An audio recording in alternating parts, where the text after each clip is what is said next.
please tell me your full name and when and where you were born? Marion Burton Parkey. I was born in Corbin, Kentucky. Do you have any family members that are serving or have served in the military? No, none close. Okay. What were you doing before you entered the service? I was senior in high school. Where did you go to school? Corbin High School. What motivated you to join the military?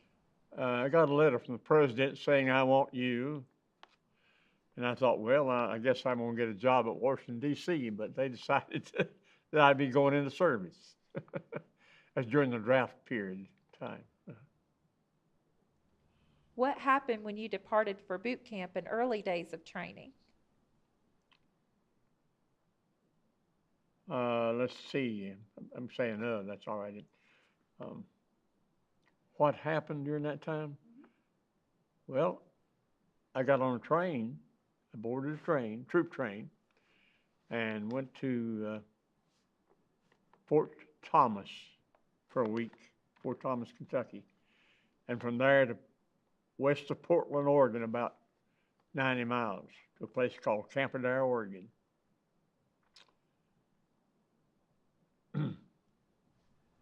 Do you have any memories of instructors that you would like to share? Well, I can remember a few. Sergeant Roberts from Idaho. He was a transfer from the old cavalry, horseback rider. And instead of saying forward march, he'd say forward ho, and then we start marching. I have a few other memories, but that's sufficient, I guess. Did you receive any specialized training? Yes, I did. Went basic training, advanced training, and then I was sent to Fort Leonard Wood, Missouri, and then to Denver, Colorado, Fitzsimmons General Hospital for 2 months, and received some medical training there. I was a combat medic in the service. Besides the infantry training I received in basic.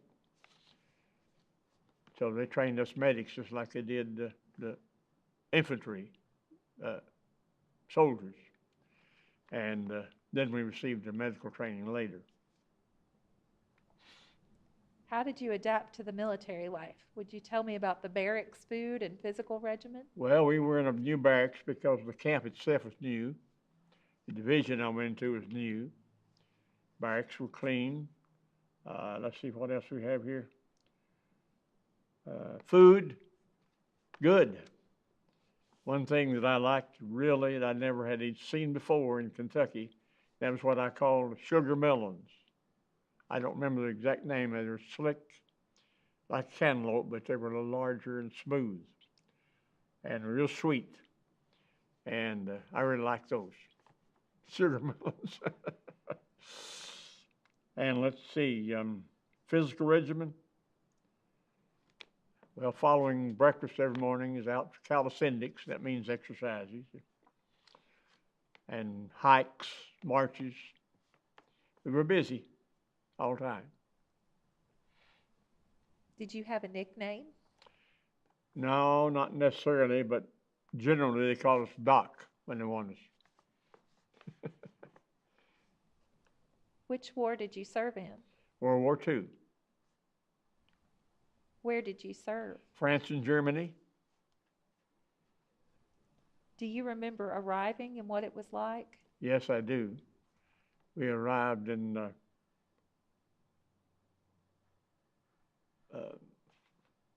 France on a ship, of course, and then we got off of the big ship and on the barges and sailed on into the harbor. And there we were met by a group of little kids, little children, and they were wanting chewing gum, chocolate, and something else. They wanted chewing gum, calgamy, they called it for baby, and cigaretting for papa, and chocolate for sister. Chocolate for sister. That was our reception at, I'm trying to think of the place we landed. Marseille, France. Marseille, France. What were your duties? Our duties,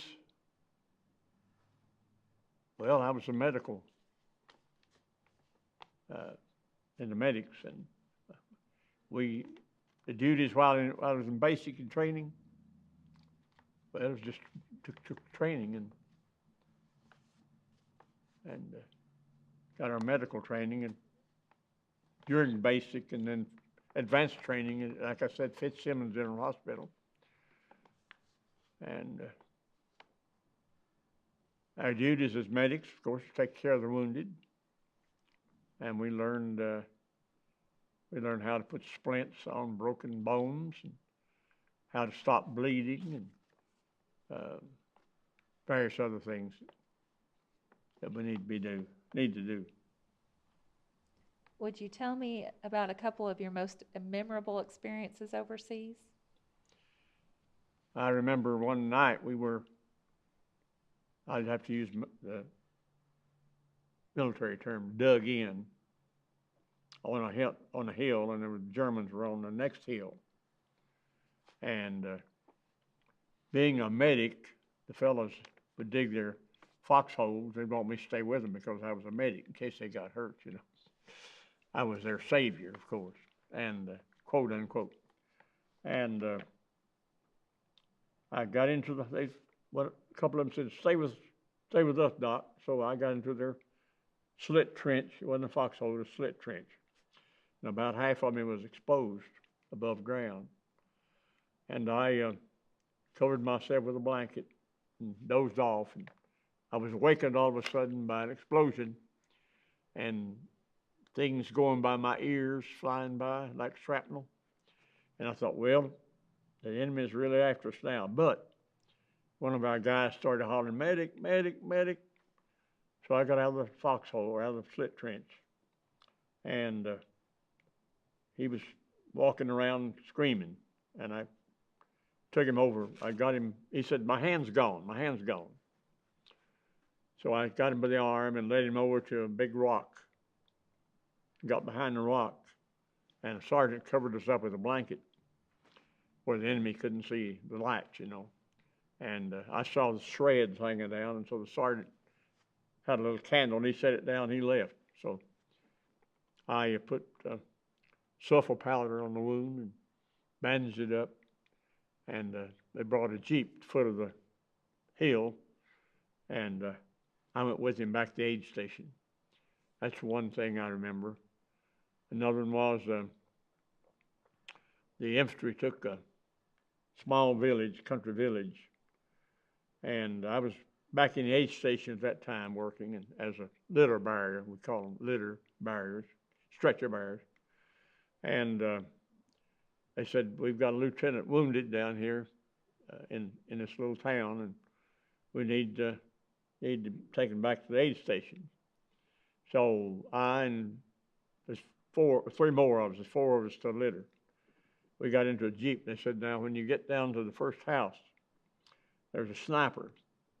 You may need to get out of the Jeep and walk the rest of the way. It's not too far down the street. So we got down to the first house, and rather than to wait to be fired on, we got out of the Jeep and went into the house. And then we decided, well, we better go. So we started out the Jeep, and they started firing at us. We went back into the house, went out the back door, and they started lobbing mortars in on us. So we said, well, the best thing to do is get in that Jeep and go get that lieutenant. And we did, and put him on the Jeep and took him back to the aid station. I remember those two things, among others. Would you tell me about some of the people that you met? Like sergeants or whatever? People that were special to you. Oh. Well, there was Sergeant Lunsford. In fact, he was a Kentucky boy up near Iceland, Kentucky. And he was very good to us. And during basic, he'd come in at 5:30 in the morning and wake us up, turn on the lights. And he'd start back, he had an office at the end of the barracks. He'd start singing, "Way back in the hills." Of course, some of the city boys made fun of him, you know. Then there was Captain Mosby. He was a doctor, but he was the captain over our outfit. And he was a real fine fella. Those two in particular. How did you stay in touch with family and friends back home? Writing little emails, I believe they call them, just little notes you write on, mail out back home. Were you awarded any medals? Yes, I received 2 Bronze Stars and received a Good Conduct Medal during basic. And then I got some ribbons showing my service in Central Europe, Alsace-Lorraine, and other places where we served. Would you tell me about the day your service ended? Well, I was very glad to get back home. I remember they discharged me, and I got a bus. I was at Camp Atterbury, Indiana, where I was discharged from after sailing back home, back to the United States. And got on a little bus and rode to Corbin. How were you received by your family and community? Oh, very well. Very well, yes. How did you readjust to civilian life? Well, see, I got home in February '46, and I went to Bible college the following fall. Spent 4 years there and made a minister, gospel. Have you remained in contact with any fellow veterans? I did up to about 2 years ago, and then I lost contact with the one I knew very well. Are you a member of any veterans organization? Yes, I belong to the DAB Chapter 158, Keevy, Kentucky. How did your wartime experiences affect your life? Well, it taught me patience and cooperation with other people, and to be less censorious. That's a good word, isn't it? And less judgmental and so forth. Yeah. How has your military experience impacted your feelings about war and the military in general? Don't like war. It's a shame we have wars. We've got young men buried all over this world, because of war. Because somebody wanted power, or they went off their rocker and started wars. Old men start wars and young men die in them. I've always heard that, and that's true. What message would you like to leave for future generations who will view this interview? Well, to be loyal to your country when it's right and try to change it when it's wrong.